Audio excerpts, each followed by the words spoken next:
Planning to work remotely abroad? Don't make the mistakes of leaving these things behind. Hello, everyone. Good morning, good afternoon, good evening. Welcome back to our YouTube channel. At today, pag-uusapan natin kung ano nga ba ang mga basic na mga things or equipments na dadalhin ng isang digital nomad. Basic requirements, hindi pa ng basic requirements, basic gadgets and things to bring in abroad as a digital nomad. All right, so let's welcome my guest ako. YouTube channel naman to sa amin dalawa.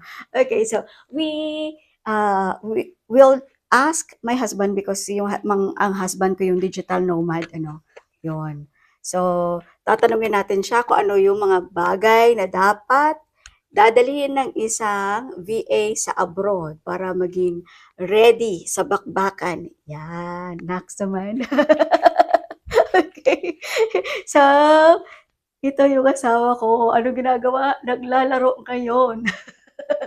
Yan, kasi tapos na kami kumain. Kakatapos na namin mag-breakfast. So ito yung area niya. Yan, diyan siya. Diyan siya kumikita ng pambayad namin sa utang. Okay. Dad, microphone mo nga muna, Dad. Okay.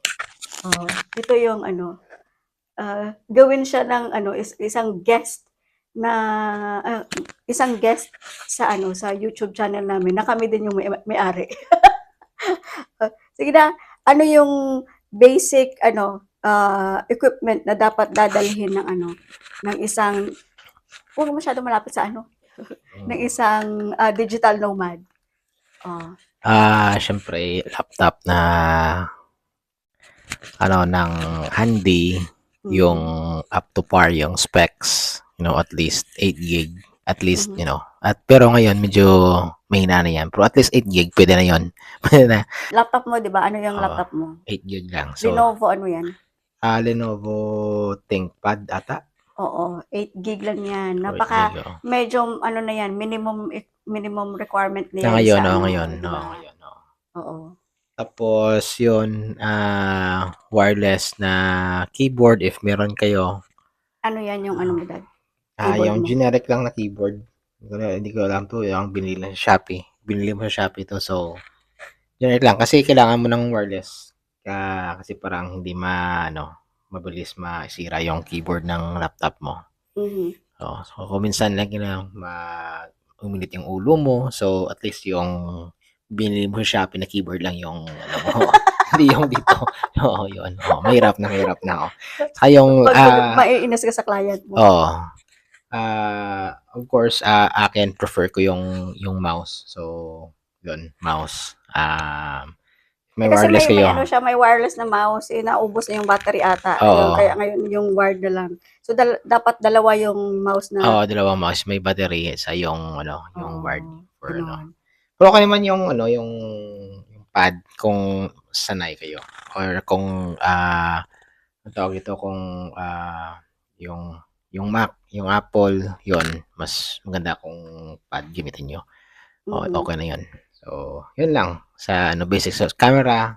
Yung camera mo, bakit may camera ka, Dad? Siyempre sa meeting, minsan nag-meeting, so kailangan yung camera. Yun. Tapos, casual clothes kasi minsan, maganda naman pag sa camera ka naka-casual clothes ka.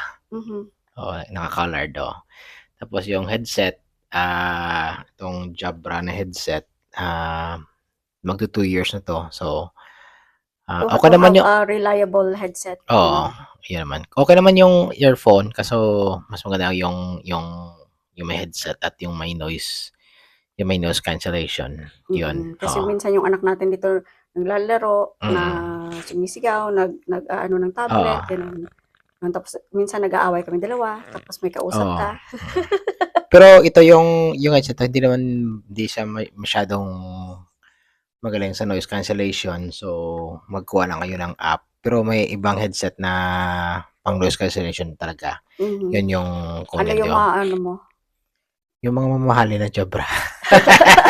Kasi yung job na namin, Oo. okay ito. Oo. Pero pag sa room naman kayo, sa hotel kayo, yon things like that, nasa dorm, or kung ano man yun, na apartment, hindi man masyadong Maingay maingay, katulad okay dito. naman yung, Oo. okay naman yung Oo, headset nito, oo. oo. May noise cancellation naman siya, pero hindi lang gano'n hindi gano'n ano, tawag do'n, hindi gano'n Kung may disco sa labas, may karaoke na medyo rinig lang, napakalaki, medyo rinig, oo, medyo medyo rinig, marinig siya. Pero pag ganito, okay siya. oo, Kasi nasa closed door naman. And oo.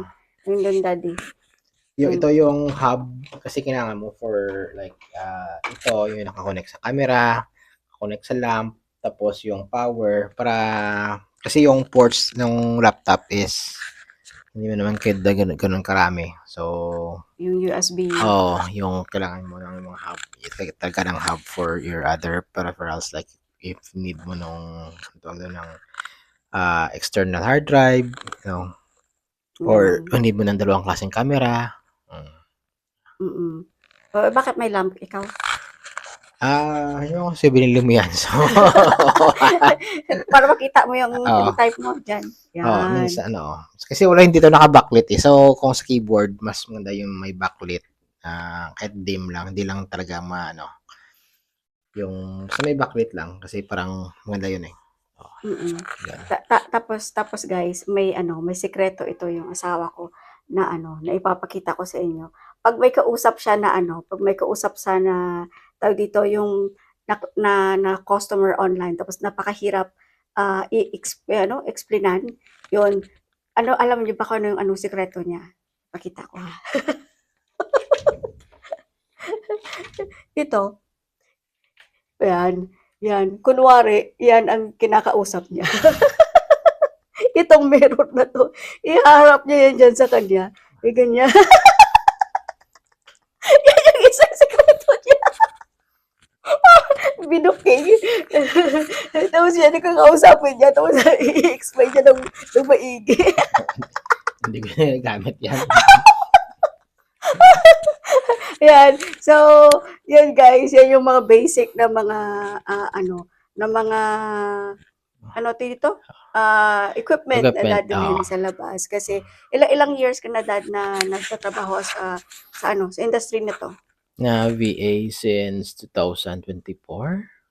24? 24. 24 kasi Pero yung work from home is nag-start 2000 nung nag-pandemic. Nung pandemic. Nung pandemic. And then, kapag-apply ako nasa isang malaking company, pero nag-return to office sila, nag-RTO sila nag-RTO. And then, after 2 years, nag-VA naman ako. So, yun, work from home na ako. Ilang years ka ng call center, dad? Tagal na, 2010 nata. 2009. So, mga ilang years na yan? Hindi ako marunong sa math. Siguro mga 14. Hindi naman 14. Siguro mga 9 lang. Kasi, 9 hindi. Mga 6 lang.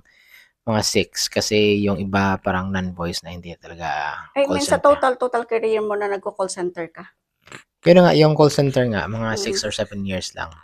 Tapos nag-VA na iba yung admin, supervisor. Oo, nag-supervisor to sa Hindi naman sa call center. Sa anong account na yun? Sa TikTok yung account niya, di ba? Yun. Ilang years ka doon? 2 years? Oo. 2 years, 3 years, yun. Naging supervisor to, guys. Yan. Pero ako yung manager niya. Yan. So, yan lang muna. Thank you sa guest natin. Na may-ari din ng web. Saka ito yung lamesa. Oo. Bago natin makalimutan. Yung gift na, bali na panalunan ko, nakapanalo ko ng prize money sa job ko ngayon. Last year ko pa napanalo. So, binili ko ng sa yung standing desk na sa Amazon. Pero dami naman sa Shopee, may dami naman dito sa Shopee. So, maganda nito kasi minsan pag yung tuhod mo at saka yung likod mo sa kakaupo. So, minsan maganda rin daw. Yan. Pwede ka makatayo dad. Tumatayo ka habang habang nag-a-irate yung customer. So, yun. Oo. Tapos gaano kabigat yung maano niyan? Siguro mga 70 pounds. Oo, Mm. 70 pounds. So, Bali dinala mo lang 'yan, 'di ba wala pa itong ano na 'to? Wala itong oh, ano binili namin yung ano, yung kahoy dito. mm, Siguro 500 pesos mm. in if i-convert sa peso, 500 or 400 pesos. Eh, magkano nga to? Tapos 250 to 400? 250 VND. O 250 o 250. So So, mga mga 500 siya. 500, 500 plus. O, yun. Mm. So Mm. adjustable table tapos yung dinala mo lang is yung Ito lang yung kanyang skeleton. oo, bali 'yan yung nilagay mo sa luggage natin, 'di ba? Oo, ilagay sa Tapos luggage. inassemble nandito. Oo, yan. 'Yan. Gaano kataas nga siya ulit, Dad? Tapos ano nga yung height mo? Try natin. cm ata to eh. Centimeters. Oo, tapos 120 ata yung pinakamataas.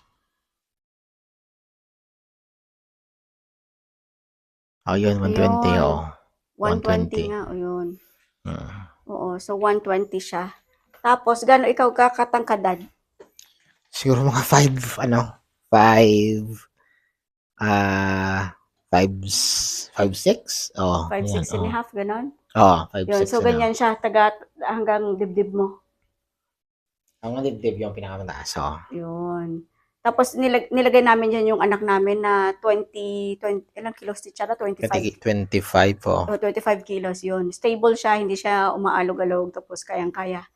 Ewan ko lang kung ako kaya ko, 40.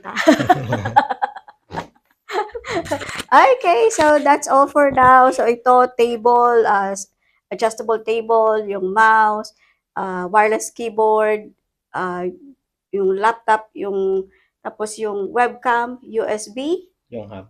yung USB hub, yun, ganun. At saka yung headset. Yan. Okay. Okay. So that's all for now. My name is Mabs and he is Sam.